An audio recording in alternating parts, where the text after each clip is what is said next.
je pense à il se limite de l'Algérois, d'Alger, dans certaines grandes villes, point final. Parce qu'on ne l'a pas vu à Oran, on ne l'a pas vu à Constantin, on ne l'a pas vu au sud, et tout ça.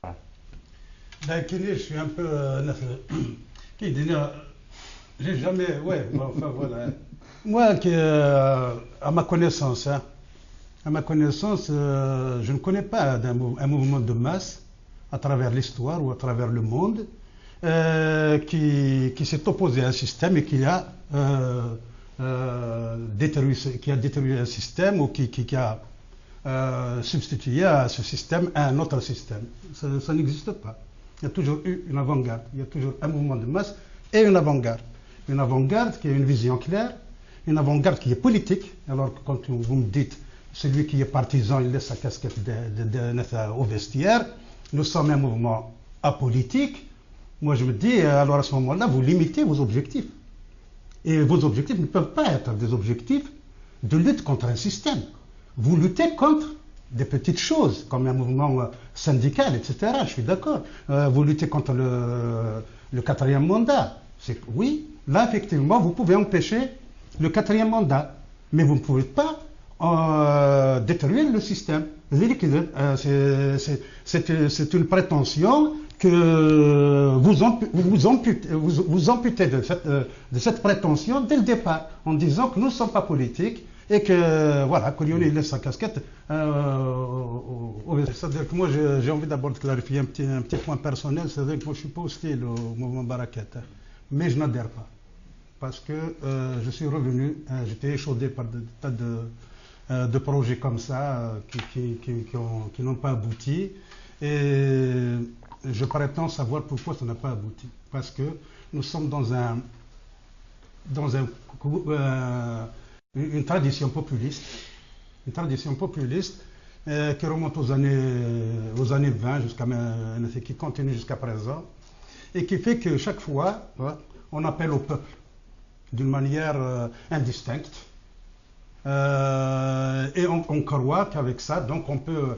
C'est vrai, il y a eu la guerre de libération nationale qui a abouti dans cette démarche-là, et qui nous a fait aboutir à l'indépendance. Mais attention, moi je pense que ça a été une expérience exceptionnelle de par le contexte de l'époque. Et que ça ne peut pas aboutir. Pourquoi? Parce qu'en fait, nous sommes en face avec Barakat, ou le CNSA, comment il s'appelle? CNSA, ou bien, par exemple, 88, qu'il faut aussi mettre dans le même truc, même 1988, ou bien, etc. Donc, tous ces mouvements-là, alors, deux choses l'une. Ou Barakat est contre le système. Alors, donc, c'est une alternative politique. C'est une alternative de rupture radicale avec le système. À ce moment-là, c'est un mouvement politique. Il doit assumer son caractère politique. Et donc, c'est un parti comme un autre. À la différence que là, les autres partis, bon, ils existent depuis longtemps et qu'ils ont des militants déjà, des structures en place, et que ce mouvement-là, donc, envisage de devenir un parti, voilà, qu'il est en structuration. Donc, il faut assumer ça. Ou bien, c'est un syndicat. Et à ce moment-là, donc, son combat n'est pas politique. Et il revendique quelques points qui relèvent soit du social, qui relèvent un peu peut-être du politique. Il n'y a pas de problème. Mais en fait, il ne lutte pas contre le système. Parce que tous ces mouvements-là seront un jour ou l'autre soit récupérés. Quand on dit qu'on n'est pas politique, soit ils sont récupérés, soit on constitue un marchepied aux gens du sérail, soit on cache derrière quelque chose d'inavouable. Voilà comment je vois un petit peu. Je me méfie beaucoup de ce type de mouvement.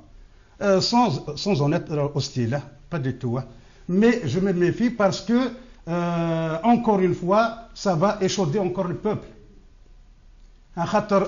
Des déceptions, on finira, évidemment, d'ailleurs le résultat est là, on finira par lasser un peu le peuple de toutes ces initiatives qui n'aboutissent pas, etc. Parce qu'elles n'aboutissent pas, parce que dès le départ, elles sont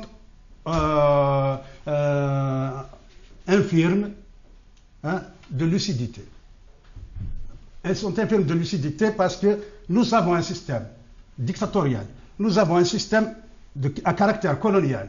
Si on n'a pas de rupture avec ce système, si on n'assume pas une rupture radicale, forcément, on est à l'intérieur du système, forcément, on pousse à des tendances internes au système à prendre le pouvoir. Parce que si Baraka ne prend pas le pouvoir, qui va prendre le pouvoir? C'est forcément quelqu'un du Sérail.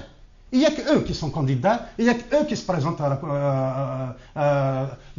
qui sont dans cette prétention ou dans cette ambition à prendre le pouvoir.